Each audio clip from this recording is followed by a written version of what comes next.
Comme toujours, c'est un pur bonheur de vous savoir nombreux à ce rendez-vous. Un thé avec votre émission, l'émission qui reçoit aujourd'hui M. Fousseni Diakité.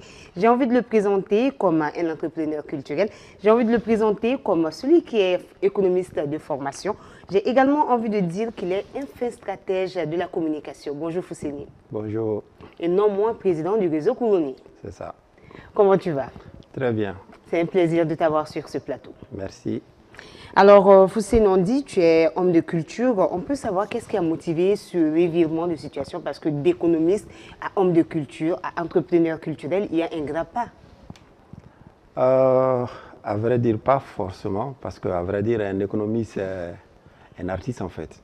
D'accord. Voilà. Si vous regardez, je ne sais pas si vous connaissez Ousmane Sow, l'un des plus grands sculpteurs sénégalais, et c'est un économiste. Et vous allez fouiller dans la liste des artistes, vous allez trouver que la plupart aussi sont des économistes. Parce que l'économie et l'art, on utilise tous pratiquement les mêmes neurones en fait. Il s'agit de la créativité, il s'agit de la bienveillance, il s'agit de pouvoir sensibiliser, il s'agit de pouvoir attirer l'attention, etc., etc. Donc économie et culture, c'est lié en réalité. Donc, économie et culture vont de pair. Vont de pair. Aussi, Fousseni Diakité a beaucoup de cordes à son arc. Il est président du groupe Walaha, président du réseau Kourouni. Parlons d'abord du réseau Kourouni. Réseau Kourouni, pour ceux qui ne le savent pas, parce qu'il y a juste un an et un mois, si je peux me le permettre de le dire, il y a eu les états généraux du réseau Kourouni. Mais quand on parle de réseau Kourouni, qu'est-ce que c'est? Les réseaux Kourouni, c'est le réseau des centres complexes culturels du Mali. D'abord, le mot Kourouni même, ça veut dire la petite navette que le tisserand tient dans sa main, qui fait passer de gauche à droite, il fait passer le fil pour tisser l'étoffe de tissu. Ce qui symbolise exactement la signification et le champ d'action du réseau Kourouni. Comment est-ce qu'on peut nous mettre ensemble pour tisser une étoffe culturelle, pour gérer les problèmes les plus urgents de la société. Et on a décidé de mettre en place un réseau des centres culturels parce que quand on parle d'industrie culturelle et créative, il faut des infrastructures. Et c'est les centres et espaces culturels. C'est les centres et espaces culturels qui sont les infrastructures culturelles par excellence en fait. Donc il faut les structurer. Mais pour les structurer, il faut qu'on se mette ensemble en fait. Comme on le dit en Bamana, un doigt peut prendre quelque chose, mais quand c'est les 5 doigts, ça va plus vite en fait. Ça va plus vite. On parle de réseau Kourouni. Est-ce que c'est un réseau qui est dans les 19 régions administratives du Mali? Au jour d'aujourd'hui, c'est 25 centres. Il est parti exactement dans les 19 régions administratives du Mali. Il y a des centres qui sont présents dans toutes les localités de ces 19 régions. Il y a des régions qui ont plus de centres, bien sûr, que par rapport à d'autres. Mais on travaille et justement, on doit faire notre assemblée générale à la fin de ce mois. Je pense que le nouveau bureau aura pour mission principale d'élargir encore plus les réseaux et de mettre des réseaux de façon, comment on appelle ça, décentraliser le fonctionnement même du réseau. Parce que déjà à Gao, il y a les réseaux Kourouni Gao. Donc on va implanter les réseaux Kourouni dans toutes les localités comme ça. L'objectif est de travailler sur un modèle économique pour les centres culturels en fait. Modèle économique pour les centres culturels. Aujourd'hui, qui est centre culturel? Quelle structure ne l'est pas? Parce que c'est la question qu'on se pose. Est-ce que tous les lieux où il y a de l'animation, on peut considérer ces lieux comme centres culturels, où le réseau Kourouni a déjà travaillé sur les fondements, les bases des structures qu'on peut appeler centres culturels? Oui, effectivement, on a notre charte, la charte du réseau Kourouni qui définit c'est quoi un centre culturel. Pour nous, un centre culturel, c'est un espace où il y a de la création et de la diffusion, voilà, artistique et culturelle. Et ça va plus loin maintenant. Quand on parle de culture, il faut forcément parler aussi de numérique. Donc un centre qui travaille dans la création numérique et la diffusion est aussi considéré comme centre culturel. Et un centre culturel, dans notre définition, ne se limite pas forcément entre 4 murs. Un centre culturel peut avoir un espace donné, mais avoir des actions à l'extérieur de son centre, à l'extérieur de sa localité et même à l'extérieur du pays en fait. Il y a un mot qui est revenu plusieurs fois dans la discussion, il s'agit d'économie numérique et de culture. Comment faire le lien entre économie numérique et culture aujourd'hui? On parle d'économie créative. Tout ce qui est création, et ça rentre dans ce domaine-là. Et quand on parle d'économie numérique, on parle de tout ce qui est technologie émergente. Et on sait au jour d'aujourd'hui, je l'ai dit à chaque fois dans mes masterclass, La chose qu'on touche le plus, l'être humain touche le plus dans la journée, c'est son visage. D'accord. Mais maintenant, les études montrent que la deuxième chose qu'on touche le plus, c'est notre téléphone, notre smartphone. Oui, c'est une vie, hein. Donc, nous, on est là pour faire booster le secteur de la culture. Et si on a un outil que l'être humain a tout le temps dans la main, on peut utiliser cet outil-là pour faire booster le secteur culturel.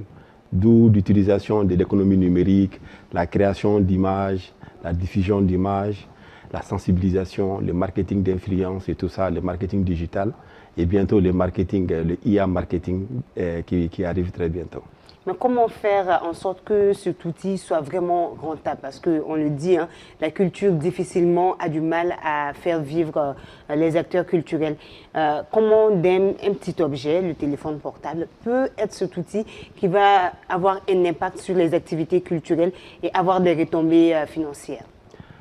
L'adage qui dit que la culture ne fait pas nourrir son homme, je ne sais pas d'où ça vient, parce que c'est justement la culture qui fait nourrir son homme et qui fait nourrir toute une famille et tout un pays. Prenez juste l'exemple, à l'avènement de la Covid-19, le coronavirus, quand les gens ils étaient obligés de rester à la maison, qu'est-ce qui permettait aux gens de vivre? C'est regarder la télé, lire des livres, le numérique, être sur les smartphones. Et j'ai été impressionné par la résilience des acteurs, des artistes maliens, surtout des comédiens. C'est pour ça qu'on a beaucoup de comédiens d'ailleurs maintenant. Et rien qu'avec leur téléphone, ils sont arrivés à faire tenir en haleine tout un pays en fait, à donner du loisir là où on est. Et tous ces comédiens au jour d'aujourd'hui, ils vivent avec leur téléphone. Ils vivent de leur téléphone. Ils vivent de leur téléphone, exactement. Et avec les sponsoring, que les produits, les commerçants les donnent à sponsoriser, etc., etc. en fait. Donc c'est vraiment une économie qui n'est pas vraiment exploitée comme il le faut, mais qui, avec le réseau Kourouni, sera mise à profit peut-être pour les jeunes, les acteurs culturels et tout le monde. Bien sûr, et par la formation. Parce que quand j'ai dit tout à l'heure que le téléphone, c'est la chose que tu touches le plus dans la journée. Maintenant, il faut avoir une formation de comment l'utiliser pour gagner pour rentabiliser et gagner de l'argent avec. C'est pas juste, le téléphone n'est plus juste un outil de communication simple ou bien de jouets. C'est maintenant un outil économique. Mais il faut être formé pour pouvoir l'utiliser. Parlons de la formation. Au niveau du réseau Kourouni, est-ce que vous proposez des formations uniquement pour les responsables de centres culturels ou qui sont dans l'industrie culturelle, ou ça va au-delà de ça? Vous avez parlé tout à l'heure dans votre introduction des états généraux des centres complexes culturels. Les états généraux de ce genre n'avaient jamais été faits au Mali, en tout cas concernant les centres culturels. On a d'abord fait ça. Avant de proposer toute action, on a d'abord essayé de comprendre sur les 19 régions du Mali, quel est le problème, quelles sont les opportunités, qu'est-ce que les centres culturels peuvent offrir en fait dans le développement socio-économique culturel de notre pays. C'est à partir de là maintenant que vous allez voir dans les recommandations, tout est formation. Et effectivement, les formations, la priorité, c'est les centres culturels, les administrateurs de centres, les promoteurs de centres, les techniciens dans les centres culturels. Toutes nos formations sont dirigées principalement vers ces gens-là. Mais on ne peut pas former les responsables des centres culturels sans former l'écosystème autour. Donc c'est pour ça que nos formations touchent aussi les autres acteurs culturels, les artistes et d'autres administrateurs de la culture. Une année après les États généraux, les recommandations ont été formulées. Où est-ce que nous en sommes? Après les États généraux, on va se jeter des fleurs, on a été félicités parce qu'on a sorti tout de suite des rapports imprimés et numériques qu'on a diffusés partout. Et chaque fois que les gens en ont besoin, on les met à disposition. Et après avoir fait ce rapport, on a mis en place un comité de suivi et de mise en œuvre des recommandations des États généraux. Et ce comité est composé à la fois d'acteurs privés et publics.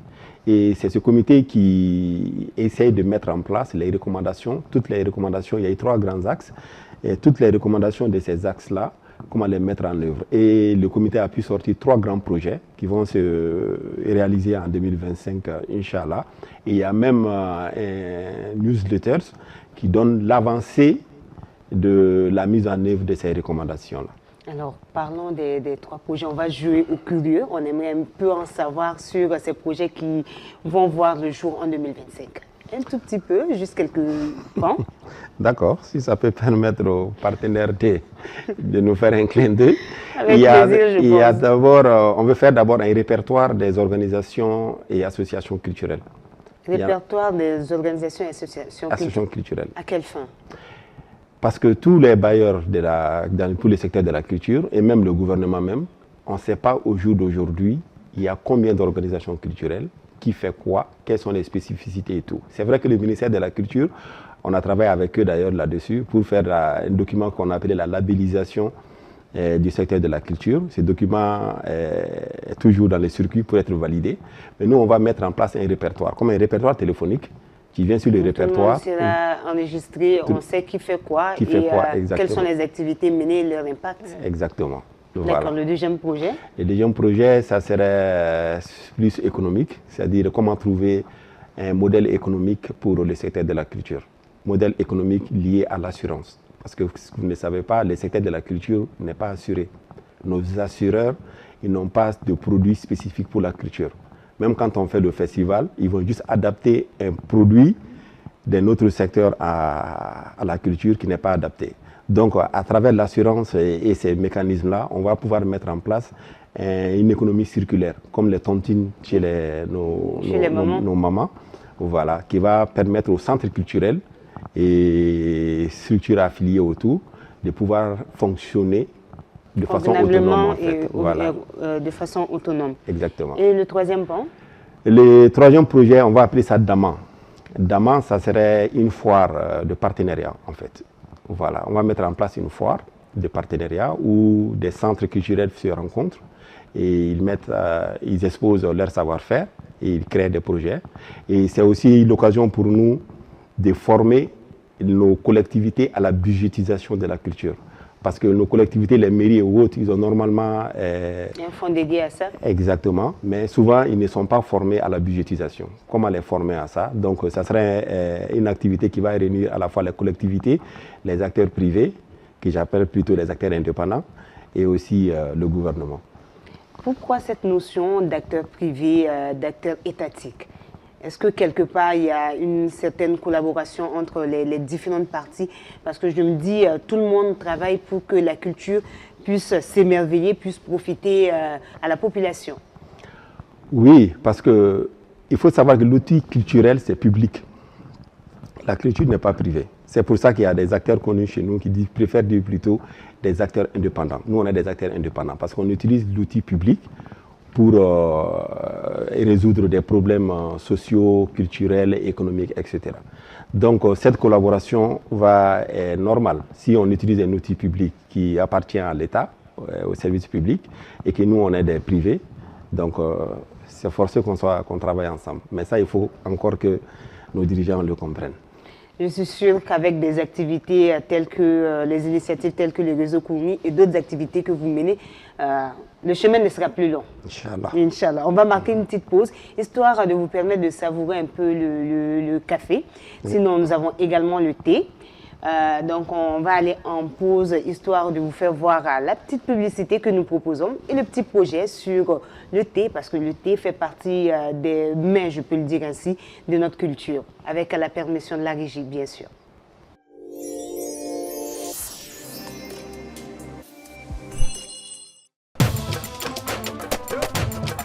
aw minnu ko k'aw ye ɲɔgɔn tɛ ɲɔgɔnmada ye tɛ duman wuli la Advance TV kelen do ka dayɛlɛ bɛɛ lajɛlen ye ka kɔnkur belebele dɔ bila sen kan tɛ wulilanganaw ni ɲɔgɔn cɛ ni k'a ladan kelen tɔmɔ tɛ champion ka tɛ duman wuli k'i nɛkun timiya ni ka laban ka i b'i ka moto électrique kura kelen sɔrɔ awɔ i y'a mɛn ka ɲɛ i b'i ka moto rechargeable kura kelen k'o sɔrɔ k'i bɔ diɲɛ dogo do essence t'a la tɛ champion o tuma la aw kana kɔnɔli kɛ bilen tɔgɔ sɛbɛn bɛ to sen na fo ni décembre kalo tile 20 a ye weleli kɛ joona ka aw tɔgɔ sɛbɛn dɔrɔmɛ 400 dɔrɔn aw minnu bɛ fɛ fana ka aw sen don ni émission dumanba in na ni ka ni jamu in ale sponsorisé aw fana bɛ se ka weleli kɛ ni nɛgɛjuru sira in fɛ 72 43 43 87 walima 70 94 94 43 Advance TV dayɛlɛlen do bɛɛ lajɛlen de ye te champion te wulilangana wa kɛnɛ.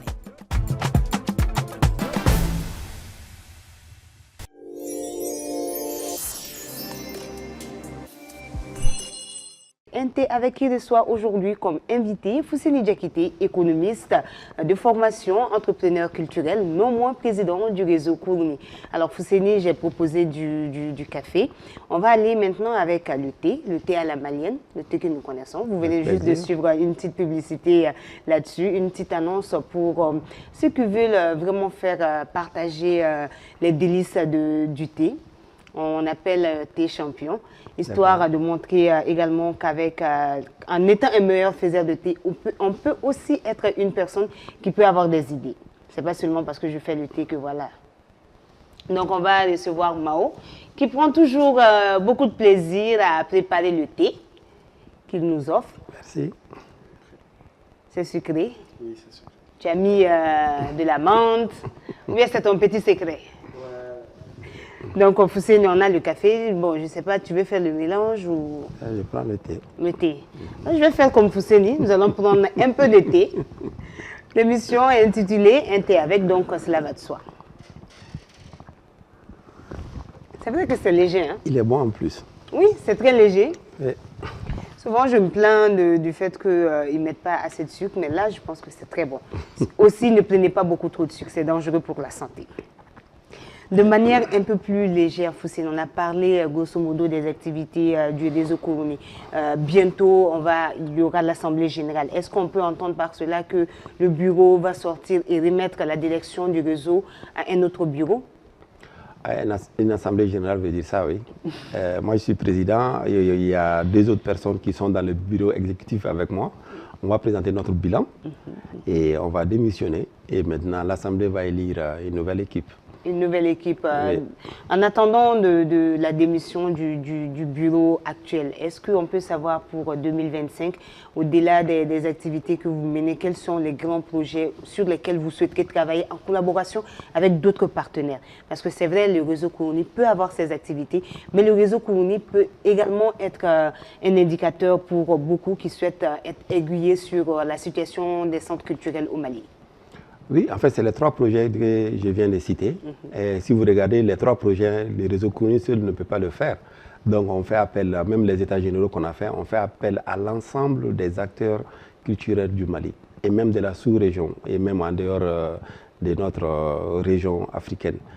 Et comme dernièrement, on a été au Tchad. Au Tchad, où on a exporté l'expertise malienne en tant que centre culturel pour les aider à structurer aussi un petit réseau des centres culturels là-bas. Donc toutes les actions qu'on fait, ce n'est jamais centré juste au niveau des membres du réseau Kourouni, c'est ouvert à tout le monde. Et l'année 2025, nous, le bureau sortant, on va bien sûr proposer à la nouvelle équipe un mandat. Et bien sûr avec l'ensemble des membres du réseau Kourouni, de travailler avec l'ensemble des fêtières de la culture d'abord au Mali, l'ensemble des acteurs culturels, comme nous on l'a fait, et sur l'ensemble de nos projets. L'ensemble de vos projets. Parlons de projets. On sait que Fousseni Diakité a beaucoup de casquettes, je l'ai dit à l'introduction de cette émission. Il a beaucoup de cordes à son arc, notamment l'organisation de festivals. Vous avez beaucoup travaillé sur de nombreux festivals, mais il y a un festival en particulier sur lequel vous travaillez qui se dénomme Festival Agna, qui est une collaboration avec le festival Essakan. Pour les activités en tant qu'homme de culture, comment ça se passe dans cette préparation de vos activités? Tous les acteurs culturels vous le diront, c'est dur. C'est très dur. Mais on n'a pas le choix. On n'a pas le choix. Du moment, surtout quand vous parlez du festival Agna, pour la petite histoire, l'année dernière déjà, on avait moi et Mani Ansar qui avons initié cette activité. On avait dit que bon, on laissait tomber. Et c'est la population de Kouloukourou qui nous ont rappelé à l'ordre de ne pas laisser vous dire que ce n'est pas votre festival. Exactement, ce n'est plus votre festival et c'est notre festival. Voilà, donc on n'a pas le choix, on essaie de faire toujours. Il faut réviser souvent les ambitions, mais il faut quand même toujours essayer de tenir, respecter le rendez-vous. À côté de Agna, on a greffé une autre activité qui est la Nuit des Niana. La Nuit des Niana qui s'est faite à Bamako, qui met en valeur la création dans le domaine du cinéma et de l'audiovisuel. Donc c'est sûr qu'on va tenir nos engagements. On va commencer d'abord par la Nuit des Niana à Bamako. Et Kouloukoro dépend toujours du niveau de l'eau. Ah oui, c'est vrai. Voilà. Et cette année, ça a été une année exceptionnelle. Exactement. Et pour ceux qui ne le savent pas, Kouloukoro s'est fait sur une île qui émerge quand l'eau du fleuve se retire un peu. Donc, jusqu'à preuve de contraire, l'eau est toujours montée. On espère que ça va descendre d'ici le mois d'avril parce que les prochaines dates, c'est en avril prochain. Ouais. Avril prochain, on retourne un peu sur la nuit des Niana. Parce que nous avons eu écho de cette activité qui a vraiment tenu le public en haleine. Ceux qui ont participé ont été limite émerveillés par ce que vous avez proposé. D'où est venue cette idée de dérouler le tapis pour les hommes de culture? Habituellement, on déroule le tapis à l'extérieur pour quelques acteurs qui ont la chance d'être connus du grand public, mais il y a beaucoup qui sont ici, qui sont méconnus et qui n'ont pas forcément cette chance. C'est exactement ce qui a motivé, ce que vous venez de dire, parce qu'on voyage partout, à Cannes, dans les plus grands festivals, on voit que les tapis sont déroulés pour nous, nos acteurs africains, alors que chez nous-mêmes, on n'arrive pas à mettre en valeur ces gens-là. Et c'est pour ça qu'on a voulu, nous aussi, dérouler notre tapis, à l'origine qui n'était pas rouge, qui devait être marron. Mais après, le tapis marron est devenu plus cher. On a dit... Pour dire les réalités du métier. Exactement. On a dû accepter de faire une partie en rouge et une partie marron. Peut-être que l'année prochaine, on aura tout en marron. Et parce que c'est notre couleur, c'est la couleur de la terre africaine et tout ça. Et permettre à nos illustres cinéastes de marcher sur ces tapis-là et les plébisciter. Et c'était très important pour nous. Et ce n'est pas simplement des cinéastes, il y a aussi des grands acteurs culturels qu'on fait défiler sur ces tapis, des grands hommes de médias, etc. etc. Donc, ceux qui sont à la lumière et ceux qui ne le sont pas. Exactement. Il y a un petit détail qui a attiré mon attention. Il s'agissait de la déco que vous avez proposée. Habituellement, on voit des décos qui sont déjà imprimés, mais il y a eu une certaine innovation où c'était brillant, c'était assez joli, attractif. Est-ce que ce sont les acteurs culturels maliens qui l'ont fait? Un peu, c'est la mission aussi de Wallaha. Wallaha se considère comme un incubateur socio-culturel et économique. À chaque fois qu'on fait une activité, on fait tout pour que tout vienne de chez nous. Et pour donner l'idée à d'autres personnes de se dire qu'on n'a pas besoin souvent d'importer. On a tout ici en fait. Et c'est pour ça que ce photocall dont vous parlez, au lieu d'imprimer des bâches, on a plutôt travaillé, on a plutôt peint un tableau. Voilà, c'est un tableau qui a été fait par des jeunes designers et plasticiens maliens. Et pour justement donner cet effet assez impressionnant que vous avez vu. J'aurais aimé continuer cette discussion, mais malheureusement, nous sommes pris par le temps. Mais s'il y a des activités pour 2025 qui doivent être inscrites dans notre agenda, l'agenda culturel des Balières, est-ce que vous pouvez nous en citer quelques-uns pour qu'on puisse terminer sur cette belle note? Groupe Wallaha, la première activité qui va venir en 2025, c'est le lancement officiel enfin de notre programme de marketing culturel Mali. Enfin, hein? Voilà, parce qu'il y a beaucoup de gens qui demandent c'est quoi exactement ce programme et tout ça. Les gens n'arrivent pas à comprendre. Il y en a qui se limitent juste au côté culturel, au côté touristique. Le programme, c'est un programme de développement communautaire, inclusif, local. Et on va présenter ça en février. Et juste après ça, on va entamer la nuit des Niana. En avril, début avril, le 4 avril précisément. Et juste après ça, si l'eau nous permet, on sera à Kouloukoro. Voilà. Kouloukoro pour marcher sur le sable fin de Kouloukoro. Exactement. Merci à Fousseni Diakité qui, je rappelle, est un acteur culturel, un indépendant. Exactement. Un indépendant culturel, entrepreneur culturel, non moins président du réseau Kourouni, Fousseni Diakité, qui a accepté avec plaisir de partager ce plateau avec moi, avec vous, chers internautes. Et nous allons terminer par cette citation d'Amadou Ampateba, que j'aime beaucoup, qui dit, je cite, « Quelle que soit la valeur d'un présent fait à un homme, il n'y a qu'un mot pour témoigner la reconnaissance inspirée par la libéralité. » Et ce mot, c'est merci. Merci à Fousseni, merci à vous qui nous suivez et à très vite pour un autre numéro de 1T avec Advance TV, la télé qui a une longueur d'avance.